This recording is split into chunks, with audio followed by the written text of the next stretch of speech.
Finally, we are really happy to announce that we have successfully launched our world first multiple user access mini ERP in Excel. In Excel, there are one of the biggest bottlenecks is share and sync. Finally, we found the solution. Now we bring it to the surface. This application can handle from sales order to invoice. Once we process the sales order, this application automatically calculate planned order based on the present factory inventory and also open production orders. So based on the planned orders, we can create production orders.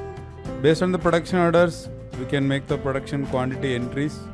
Once we process the quantity entries, then quality can clear the quality parts to finished goods. Now this finished goods is ready for the invoice.